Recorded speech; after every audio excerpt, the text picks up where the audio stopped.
Hello, hello, hello. How are you? Is everyone good? I just want to know how my mic sounds.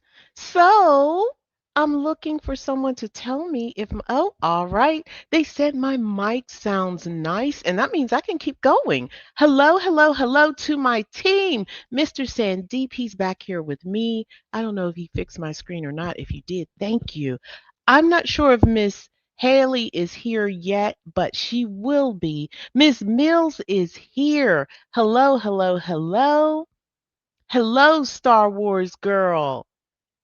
That's our intern. I see Miss Beth. And you know what? As I see you, I'm going to greet you. But in the meantime, I just want to say hello to some of the students. Lily May, how are you? I haven't seen you in a while. Welcome, welcome back to class and congratulations. I understand you got your certification. Woohoo! They tell me, my people tell me, they keep me informed because I want to know. Also, I want to say DC Kicks, hello. Um, Joey, hopefully you got the announcement this week. Let me know. Type in the chat, please. Bot Veer, hello, hello, hello. Hi, Miss Haley. I see you now. Okay, let's see who else. Hi, Miss Lucky. How are you? And I saw some more people that came in earlier, and I just want to kind of scroll up. So please give me a moment. Dimitar, and I may have said your name wrong, but I know how to say your last name, Dimitrovsky. I believe. Okay. All right. So as you respond in the chat, I'm going to try and say hello. Hello, C Primo or Primo, Casey. Hello, hello, hello. Okay. All right, so we're at week 10. Welcome to week 10. This week, we're going to talk about integumentary, CPT integumentary coding. And you know what?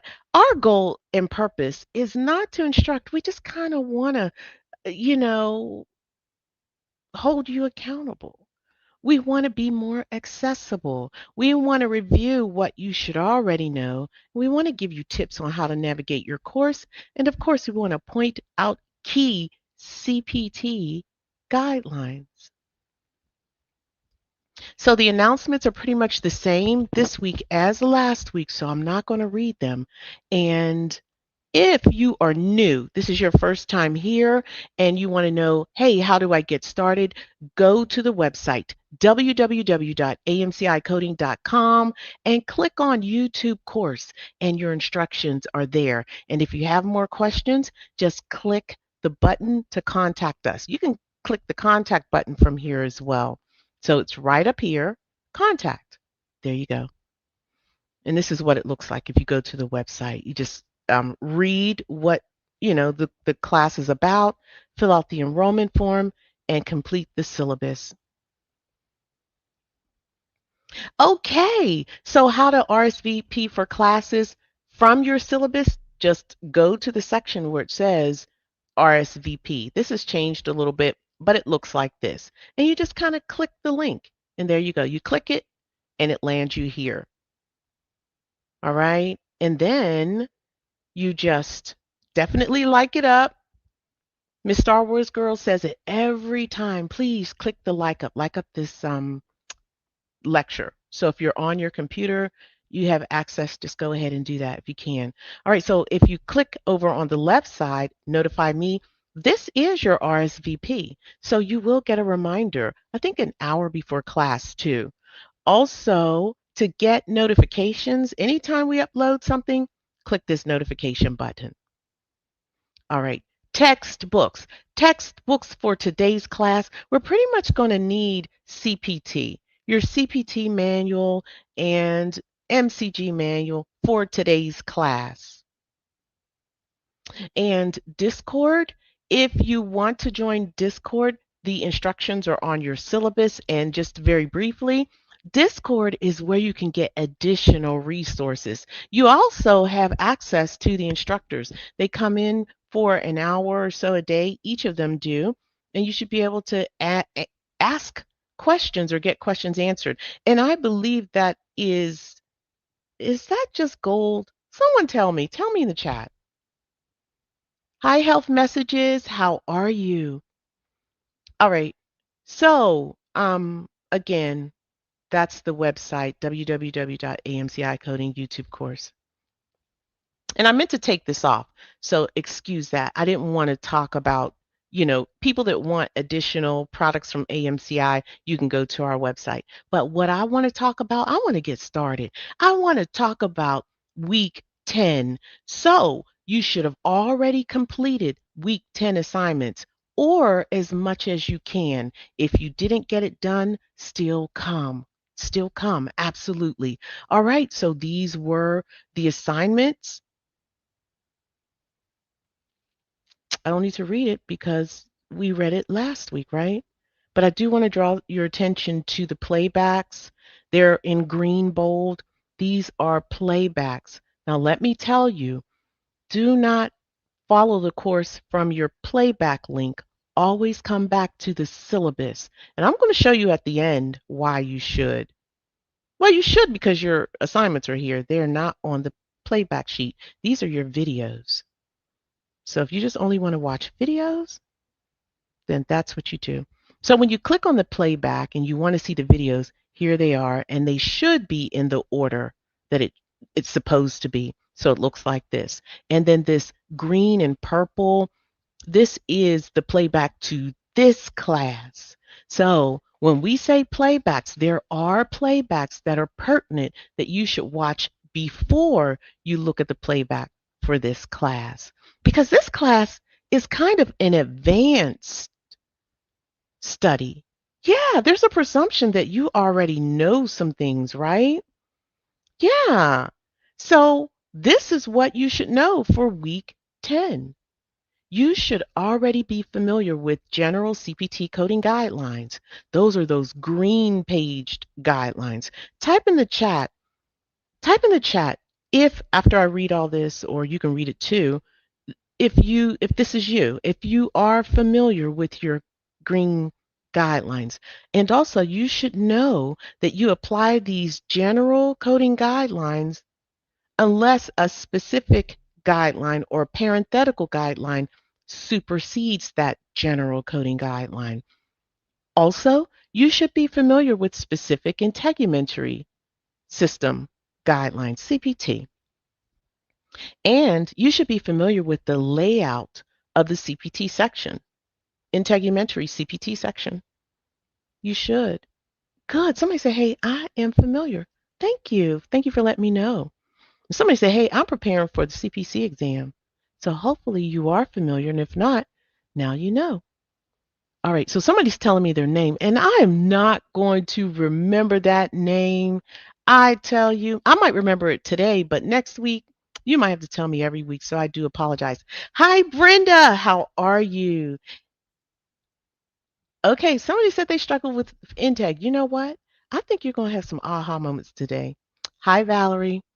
Okay, so I'm going to test your knowledge and we're going to talk about, these are just true and false questions and let me know what your answer is. True or false, and this is about the integumentary system. In terms of guidelines of the following, general, specific, and parenthetical guidelines, the parenthetical guideline has the highest priority. True or false? What say you?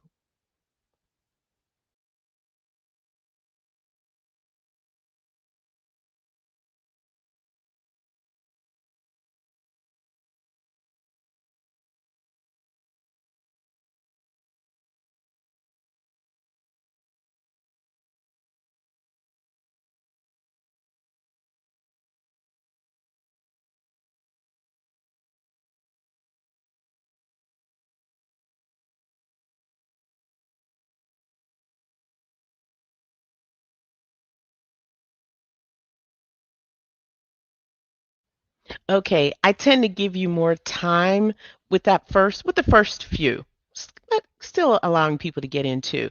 And a lot of you said true. And if you said true and you don't really know, you know what, there are lectures in the playlist that where we discuss why, but yes, parenthetical guidelines supersede all guidelines. They basically tell you That's the ultimate guideline. And if it says, hey, don't do something in a parenthetical guideline, you got to do it. You got to follow it. All right, good job. That's right, Jody. Jody said, boom. All right, true or false? When an excision of a skin lesion is performed and the defect is closed using an adjacent tissue transfer such as rotation or advancement flap, the excision is reported separately in addition to the ATT. True or false? So when you have an excision of a lesion and an ATT, both are reported separately. True or false? What say you?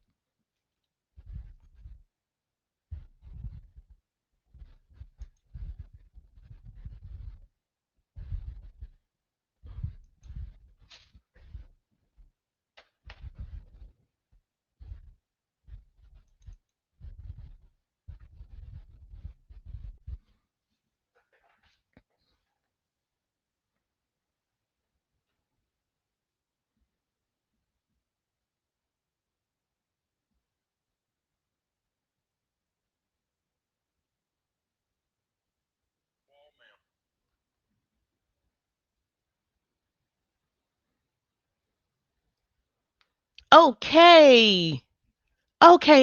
Okay. And the answer is false. Absolutely. You know what? When you get your MCG, or if you have your MCG, you can go right to adjacent tissue transfers, and it says that the excisions, all excisions are bundled into the ATT. So you don't have to code for the excision. All right. True or false? If a malignant skin lesion is excised and the wound is closed using a layered or intermediate closure, both the excision code and the intermediate repair may be reported separately. True or false? What say you?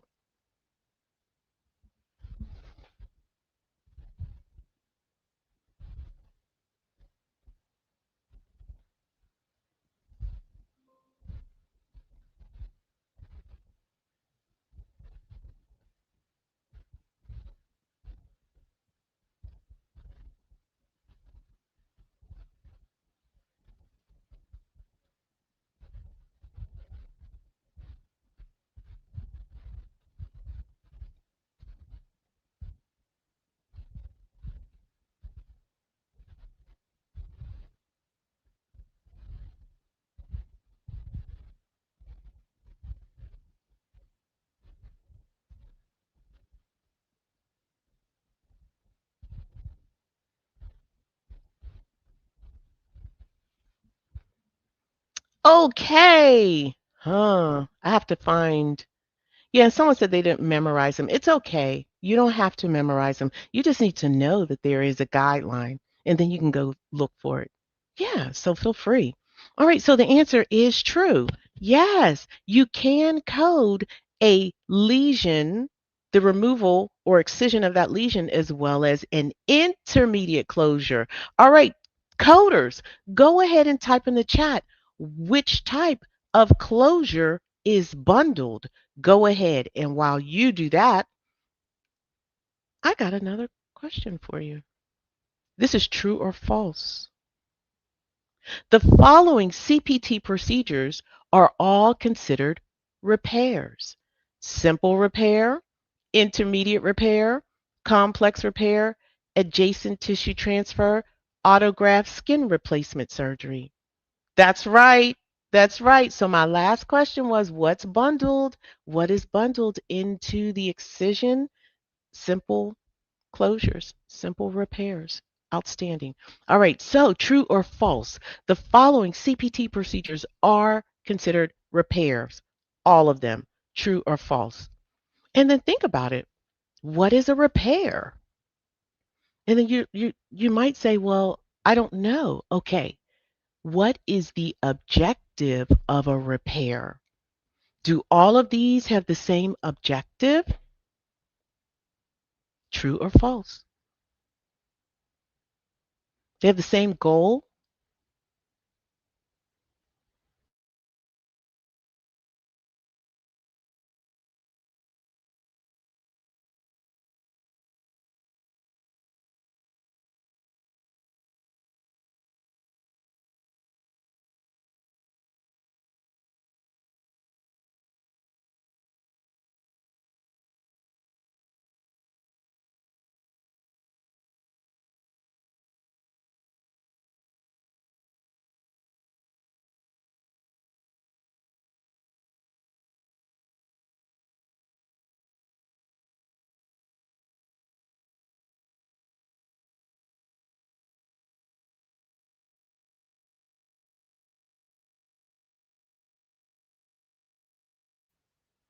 All right. Yeah, the chat is on fire. I'm giving you a little time, okay?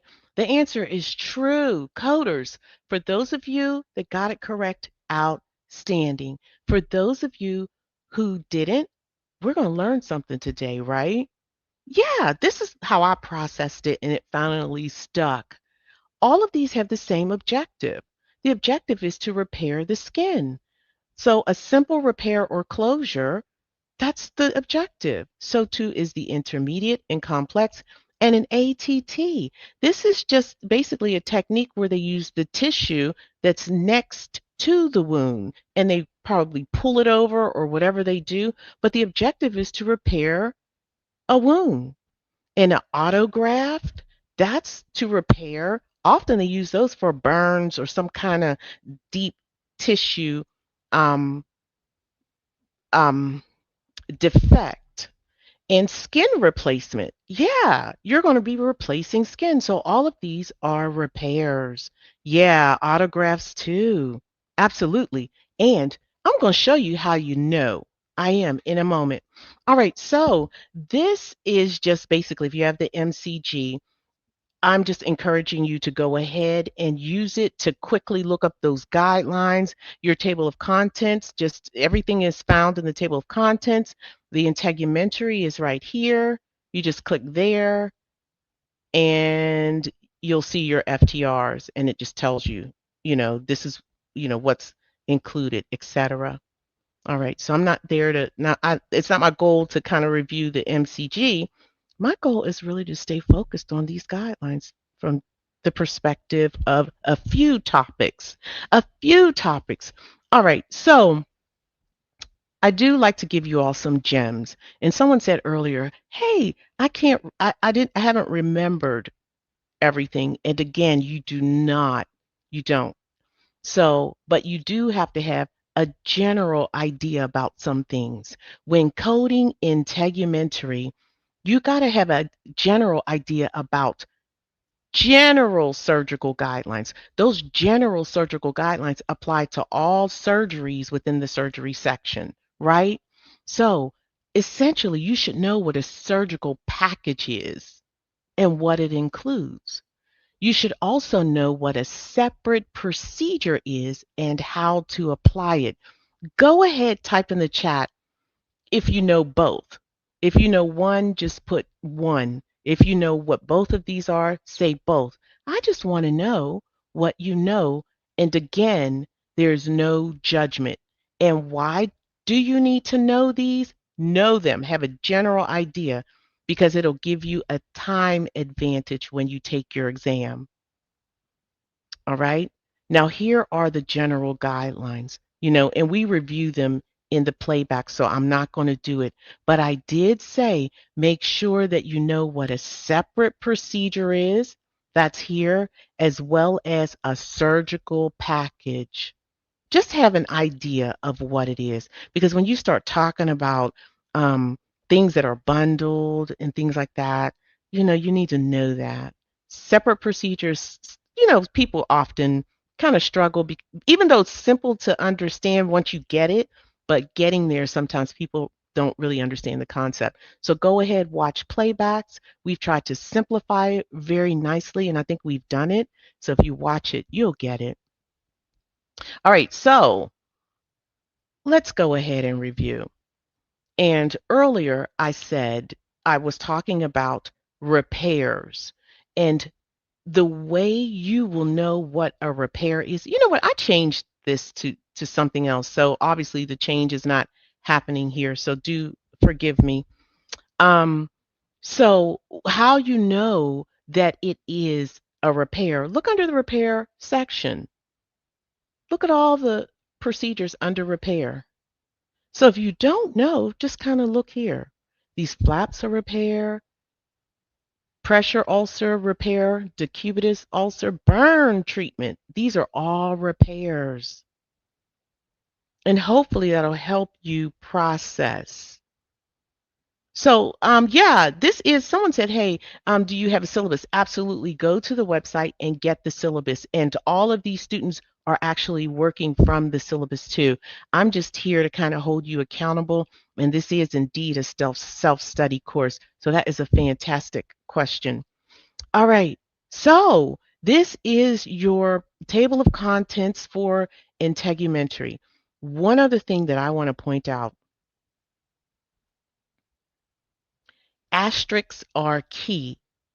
Anywhere you see an asterisk in your table of contents, that means that there are nuances, coding nuances associated with it anywhere. So if you where you see this fine needle aspiration biopsy, there's a coding nuance. So go look at it.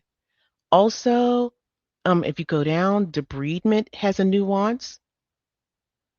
Biopsies have nuances. Skin tags, shaving of dermal lesions, benign lesions, and malignant lesion excisions, and so forth. So if you want to know, there you go. But I do tell you, I do think that it's important that you know the following for the exam. Know debridements, biopsies, excisions, all repairs, destructions, Mohs micrographic surgery, and breasts. So that should kind of give you some direction. You're studying on your own. There are lots of distractions out there, but just hone in on that. All right. All right. So here's another one of my gems. Have a general idea about the surgical guidelines for these. Not necessarily the guidelines, really, but that they exist. Just saying. It will give you a time advantage when you take your exam. Now, today, in our reviews and our playbacks, we have several times, and even in our sessions, and Mr. Sandeep will be not this Friday, but he'll start back, I believe, next week. But in his sessions, we kind of review the same subjects over and over. And today I wanted to just kind of touch on, not necessarily go in depth, but touch on those subjects that we just don't touch, like burns, integumentary CPT burns, code series 16,000 through 1636. We just don't because it's not really tested that much. You may see it definitely, but we're going to talk about it today, not in detail. Just want to bring it to your attention. It's burns, this code series right here on the left, and you often see this Ludd-Browder diagram, this chart. And this chart basically gives you the estimates, the body part and the amount of the percentage of that body part. It's not the same as ICD-10-CM. So if your scenario indicates that percentage, it will also help you determine the correct code. So here are your percentages as well as the codes. And we're not talking about ICD-10-CM. We're not talking about the rule of nines. It's different for CPT. Rule of nines only applies to ICD-10-CM. All right, so basically, when you're using the code series 16,000 through 16036, we are talking about local treatment of burns. We're not talking about skin grafts. We're not talking about anything else but local treatment. So, whatever that means, the documentation will specify it, right? So, your documentation should explicitly list details about localized treatment of that burn, not anything in depth. If it's not a skin graft, etc. If it's not whatever they're doing, you'll see the documentation. Now, I want to tell you that the depth of the burn can tell you whether or not you should be using this code series. If we're going beyond the dermis, the true skin, which is here, then we're not talking about this 16,000. code series. No. So if it's if it's here on the epidermis to the dermis, then we could be talking about it, and the documentation will say localized treatment. Okay? And just so you know, these codes do bundle some things. So this 16,000 series through 1636, it bundles like dressings and supplies that are related to that treatment. Now, the things that are separately reportable are like the evaluation and management codes. So there are some separately reportable items, medication used in tandem with this treatment. Okay, but that documentation has got to say it's distinct and separately identifiable or separate identifiable treatment.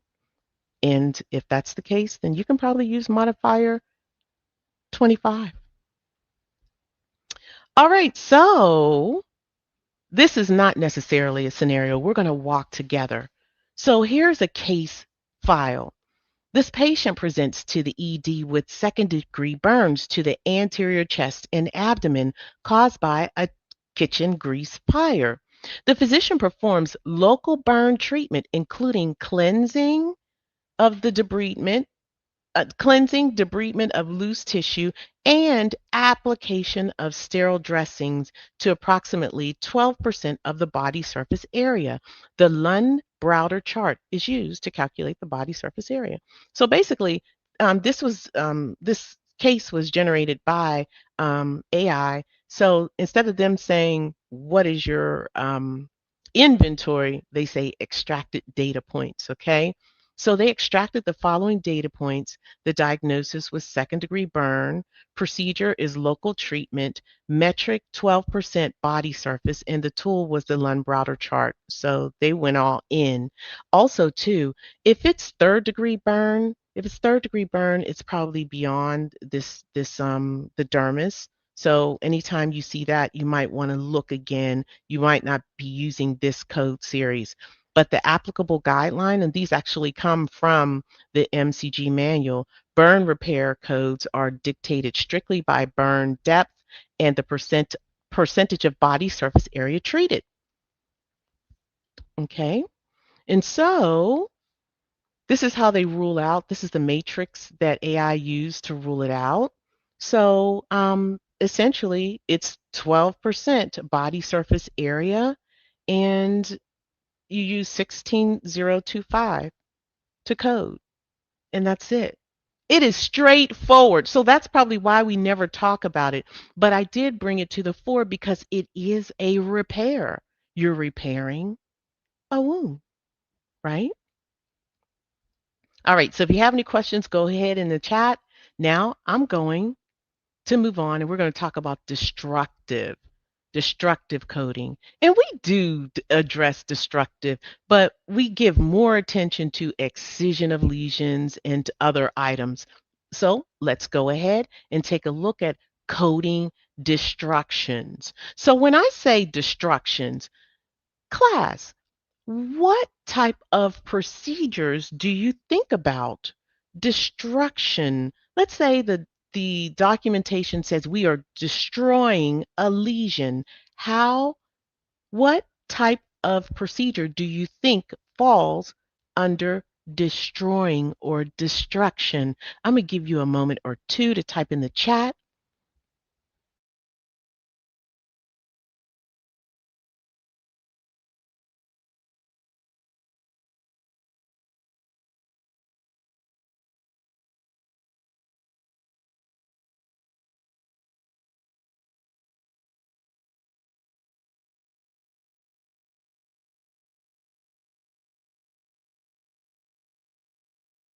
All right.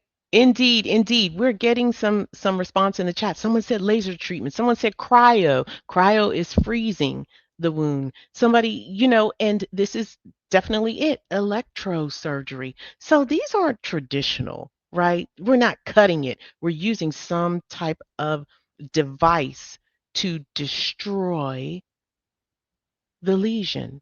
So electrosurgery, cryosurgery, laser surgery, and chemical are all examples of destruction procedures, and these are major keywords. All right. So there's a three variable algorithm that AI says you use. So basically, you got to figure out what did they use. Then you have to determine the lesion severity and the amount. So it's very simple. I really like variable 1 and 3. Once if you get these variable 1 and 3, you got it. You can code it. All right. So there's a diagnostic spectrum. So they do classify these codes based on the pathology of the lesion. So if it's benign, make sure you're coding under the benign section. If it's pre-malignant, make sure you're coding under the pre-malignant section. And if it's malignant, make sure that you are as well. All right. So that is to me the key to having accurate coding of that section. So when you're taking your exam, that's something you want to keep in your head. What is the pathology of the lesion and make sure you're in the right section. All right. So essentially, we're just going to say that it's coded like this. When you're coding these destruction procedures, you're going to code a primary code first. Primary is always first, right? Then any additional lesions will use the add-on code, and then you will multiply. If there are more additional lesions, you're going to use the add-on code times that number of lesions. Now, that might make sense to some people. Some people might get that right away. So I'm going to use the primary code, then the add-on code, and any additional primary code you're only going to use once for one primary procedure, one primary lesion. Will get that primary code for one. Any additional lesions will be using the add-on code. And if it's multiple additional units, then you'll need to say times that number. Some people get that and some people don't. But you got to pay close attention to the descriptor each, right? I'm going to show you in a moment. So again, make sure that you're paying attention to the anatomy. Make sure you're paying attention to not necessarily the anatomy, but the pathology. Make sure you're paying attention to that each. Anytime you see each, that is a game changer. Each uses the add-on code. All right. So this is an example of your primary or your first lesion. And then this is an example of any additional lesion.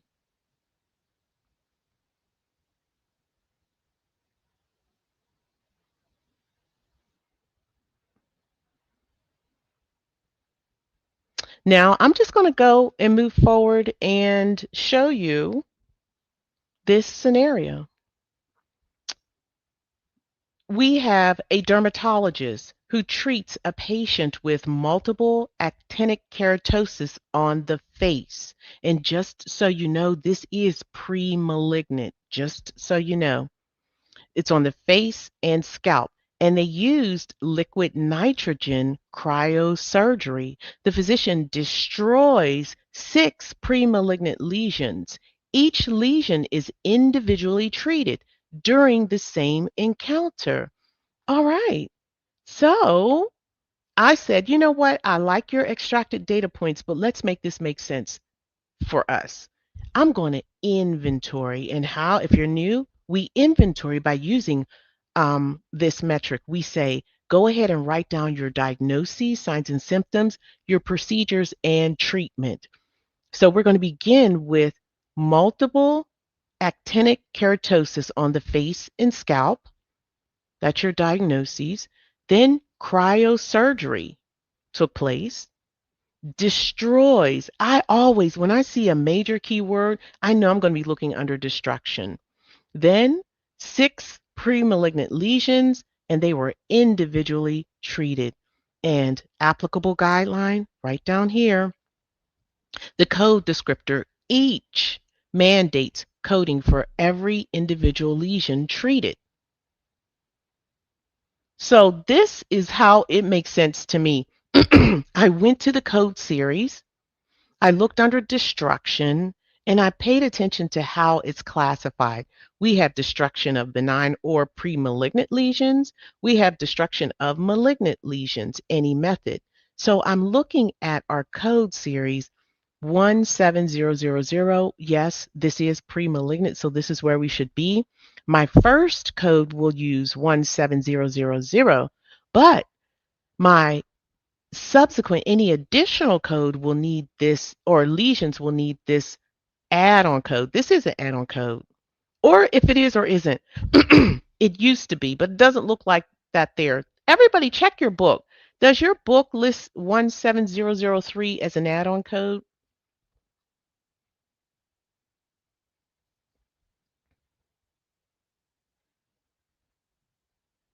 That might have changed. And if it is an add-on code or isn't, it doesn't matter. We still have to apply the same principle. Somebody said yes, everybody's saying yes. So I'm glad that I checked. So this is an add-on code. And even though it's an add-on code, you have to follow the guidance. And the guidance is saying, hey, your second through 14 lesions each. So this code doesn't bundle up to 14 lesions. No, that each means that you have to use this, you have to code each separately. So if you have to code each separately, it's not bundled. I'm going to let that marinate. So you can't use 17003 for up to 14 additional lesions. No, you have to code each separately. Okay, so people are saying, yeah, it's an add-on code. Thank you so much. So this is how we're going to code that scenario. We're going to code the first base using 17000. Then there are 5 add-ons, right? So we're going to code 17003 because there are 5 additional lesions for a total of 6. So this 17003 will be times 5. So the first will be 1, 5 add-ons is 6. And this is how it will be coded right here where you see the green check. 17000, 17003 times 5.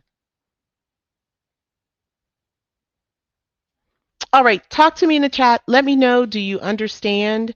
And that is what you need to remember, because if you're going fast on the exam, you are going to go ahead and just maybe bundle that if you're not paying attention. So my recommendation is to box that game changer each and maybe make yourself a little note.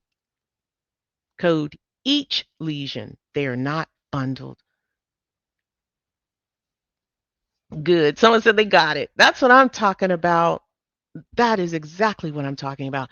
All right, now we're going to move on and we're going to talk about Mohs micrographic surgery. And yeah, we do talk about Mohs a lot, but I think it has a nuance just like destruction. So let's do it. All right, so Mohs micrographic surgery is found within code series 17311 through 17315. All right. And essentially, there are 5 steps or 5 items that you should know. And this is the most important, this anatomic site. You just have to identify where the procedure took place because there are 2 initial codes, 2 primary codes, and it's either going to be one or the other, and it's based on your body part, your anatomical site. Then the next thing you need to know is how many stages there are. And the first stage will establish your base code. After that, any additional stages will use an add-on code. And then after that, you need to determine how many blocks each stage is. And if you didn't know, a stage and a slice are synonymous. And then the last thing, you just got to kind of know that there are some pathological or pathology exclusions. In other words, these specimen that the doctor are taking, it doesn't go to the pathologist. The pathology is bundled in what the doctor is doing in the office. So the doctor has two roles. The doctor is the surgeon and the pathologist. And you do not need to code for pathology or a pathologist from the pathology section, typically, unless the doctor sends it to pathology. All right. So again, the code selection begins with the anatomical site. That is key. To me, it is key. And always remember that every slice or stage bundles 5 blocks.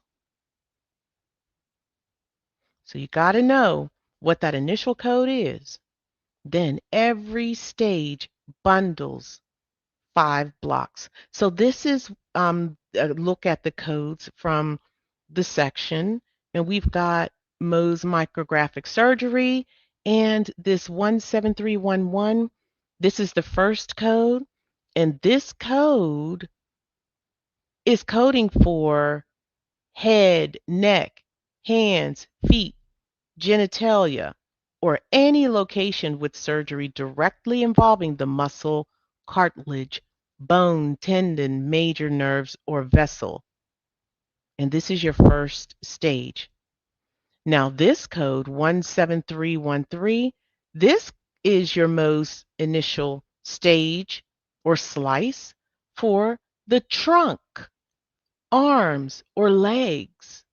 Trunk, arms, or legs. So you know what? If you just remember that 17313 is used for trunk, arms, and legs, then for this exam, you should be good.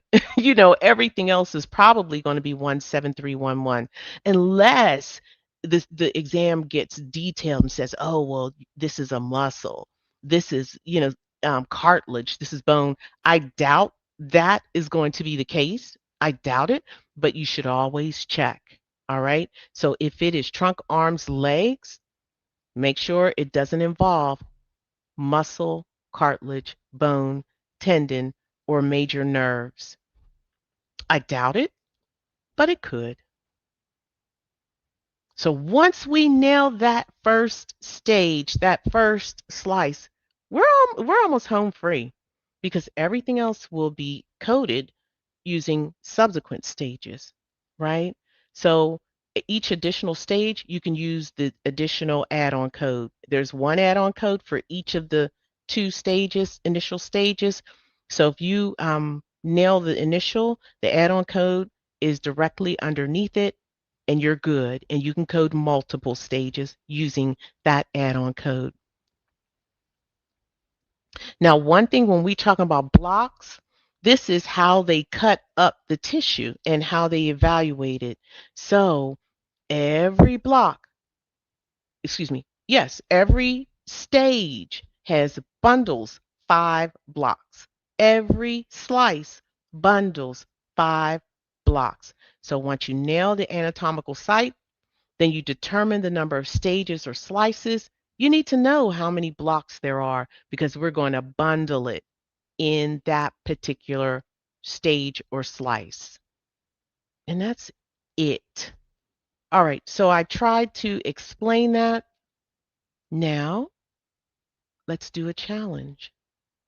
We're going to walk through this and then we'll do a challenge, another scenario, okay? All right. So this patient undergoes Mohs micrographic surgery for a basal cell carcinoma of the nose. The location, the nose. We already know what the initial code is. Go ahead and type in the chat what the initial code is. If you were listening, and I gave you a little tip on how to determine that, type in the chat what the initial code is without looking. Try, just try. The what? The boom. I think they made a mistake, but the physician performs the first stage and the microscopic examination evaluates 3 tissue blocks in that first stage. Then an additional stage is required to achieve clear margins, and 5 tissue blocks are examined during that stage. All right, so the extracted data points are the patient has basal cell carcinoma of the nose. That's right. 2 people put the answer in the chat. That's what I'm talking about. Just try. All right. So the first stage or slice has 3 blocks. The second has 5 blocks. And this is our inventory. This is, if you want an inventory, this is the way we would do it. Basal cell carcinoma of the nose, first stage, 3 blocks, second stage, 5 blocks. Does anybody want to code it out? Can anybody code it out? Just take a guess. Great job, coders. Lily, DC Kicks, Joey, Valerie, Carmen, great job. That's what I'm talking about. They took the initiative, right? And I love it. Does anybody want to try and code it out? Just off the top of your dome. All right. So, good job. Good job. Good job. But this is how you code it. The first stage will be 17311. And because we have an additional stage, we're going to have to use the add-on code. And the add-on code is 17312. The add-on code is specific to the stage. So it's right underneath 17311. And there you go. Now, these little squares in this stage represent blocks. So stage 1 has 3 blocks. Stage 2 has 5 blocks. So we know the guideline says that up to 5 blocks are bundled. So that's all we would code. And our answer would be 17311 and 17312. So no additional blocks are required.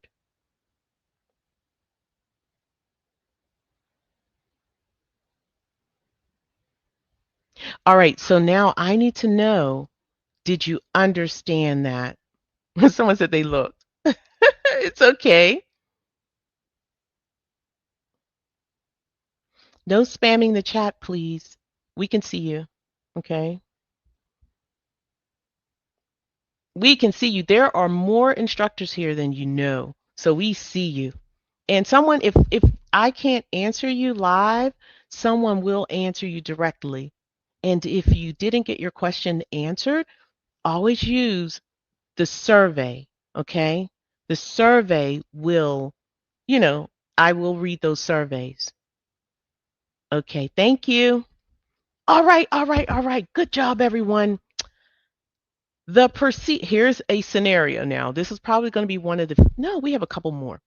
The procedure is completed without complications of the following, which best describes the encounter. A, 17311, 17312, B, 17311, 17312 times 2, C, 17313, 17314, 17315, D, 17311, 17312, 17315. Coders, if you can answer this without looking it up, try to, because I'm telling you, it's going to give you an advantage. A 69-year-old male with a history of basal cell carcinoma presents for removal of a recurrent lesion on the left cheek. The surgeon performs Mohs micrographic surgery, including the removal of the first stage with 2 tissue blocks and a second stage with 7 tissue blocks, all interpreted by the same physician, acting as both the surgeon and pathologist. Okay, coders, what say you? And I'm glad someone took the initiative. They just answered it. That's what I'm talking about. That's what I'm talking about. Keep going. All right, so I'll give you a moment or two. And if you can't, if you have to look it up, go ahead, look it up.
Okay, coders.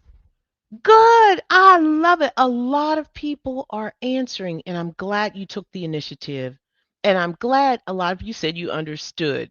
All right, good job. So here are my inventory. This patient has a history of basal cell carcinoma, and it's a recurrent lesion of the left cheek. And if this is your first time here, I'm just documenting in the order it's presented.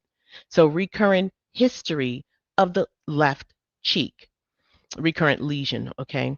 The patient had Mohs surgery. So whenever they say Mohs, my head is going to the Mohs section, and they're going to be carrying out this slicing in stages of this lesion until it's no longer there. So the first stage had 2 blocks. The second had 7 blocks, right? So what I'm doing is I'm like, okay, I need to process guidelines. I am going to go look up the codes because I'm not quite sure what's bundled and what isn't. So it is written in the code description that the first stage is up to 5 tissue blocks. So you don't really have to remember that 5 tissue blocks are bundled into the stages, but we do have 17311 and we have 17313. And remember, I said 17313, it involves the trunk, arms, and legs. And if you can use this code as long as it doesn't involve muscles, cartilage, bone, tendon, and major nerve.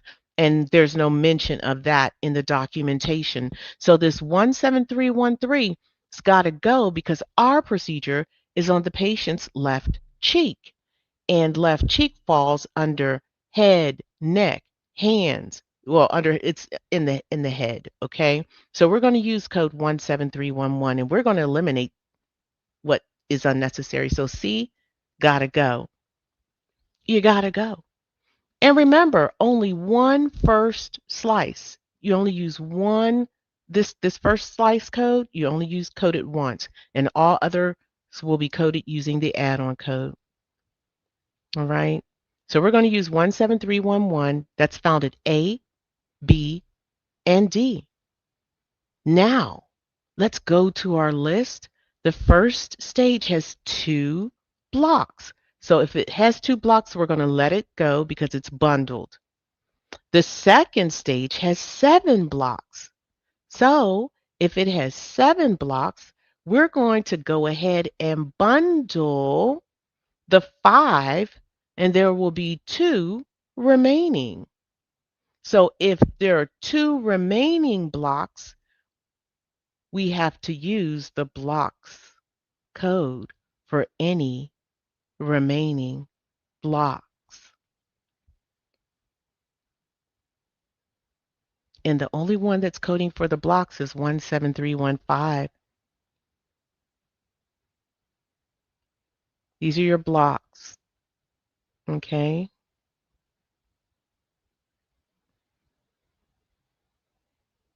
So A and B are not coding for any additional blocks. And the answer is D. How you feel, coders?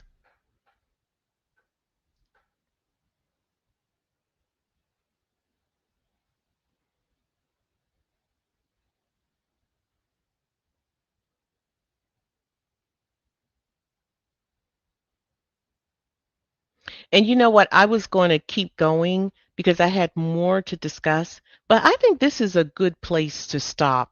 And I'm going to do an independent, another lecture where you can see more of these scenarios. And also, when Mr. Sandeep returns, you can go ahead and attend his sessions, and he talks about and walks out these scenarios in a way where it's more instructional. Mine really isn't. It's not instructional. So essentially, I planned on talking about burns, destruction, Mohs, and I was going to talk about breast biopsies and mastectomies just really quickly, but we just don't have time. So I'm going to go ahead and Let me see. I'm going to take this off. No, I'm just going to go. All right, and we're going to close out.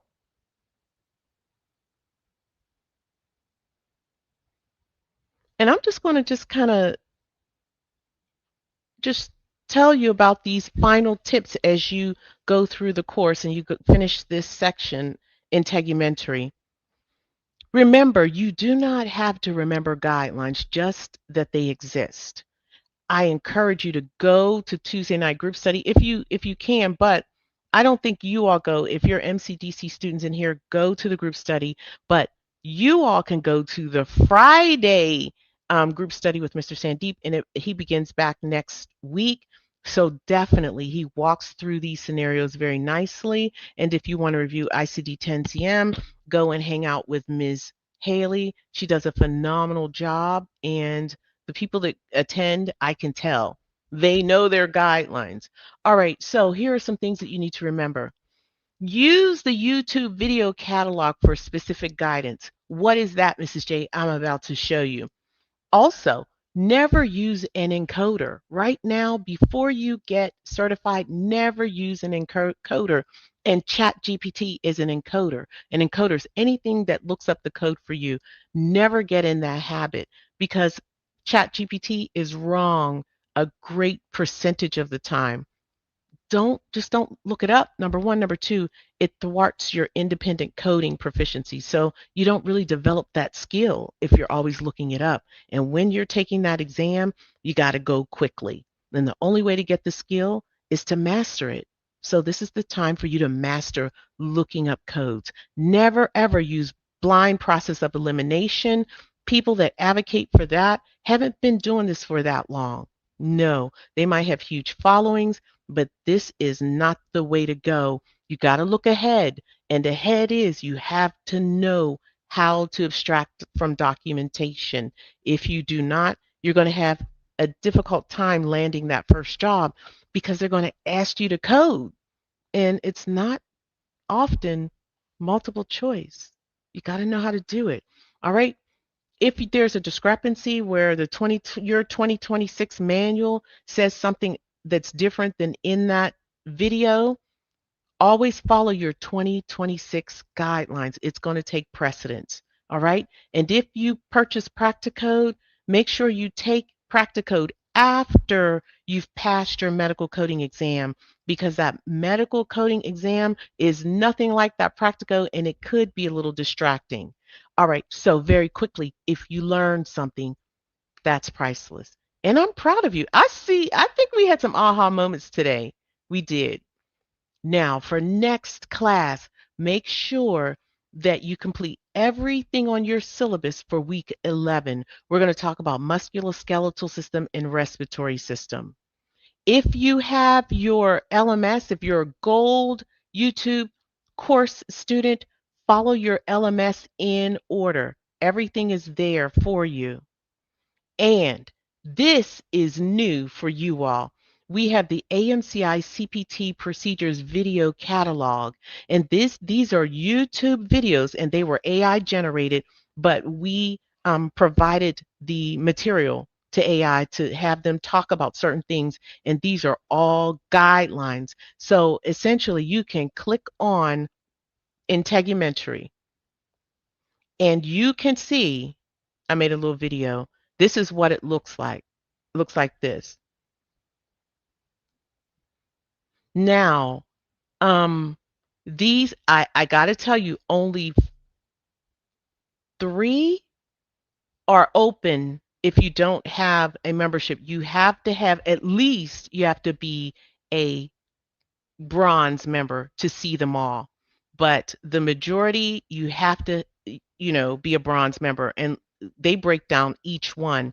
This is how you code destruction and only destruction. This is how you code Mohs surgery, biopsies, breasts.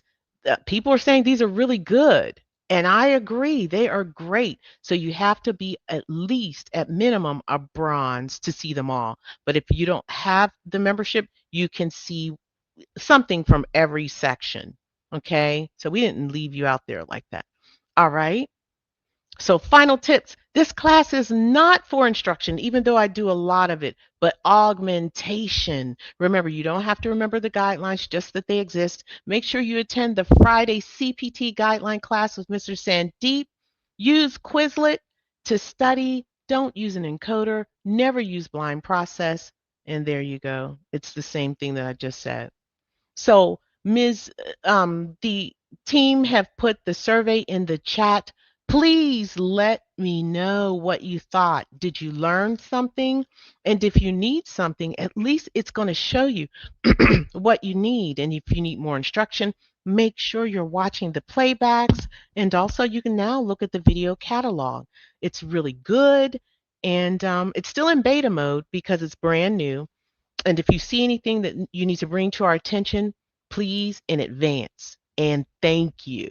Thank you, thank you, thank you. All right, I just want to say so long. Thank you to my team. Thank you, Mr. Sandeep, Ms. Mills, Ms. Haley. Thank you to the interns, Miss Brenda. I'm going to say Brenda. Brenda, I think you're an intern. Miss Beth. Thank you, Miss Beth. Star Wars girl, you all are amazing. And yes, I love you all too. Keep going. You got this. You got it. You got it. You can do it. And if you need me to say it, I'll keep saying it until you believe it.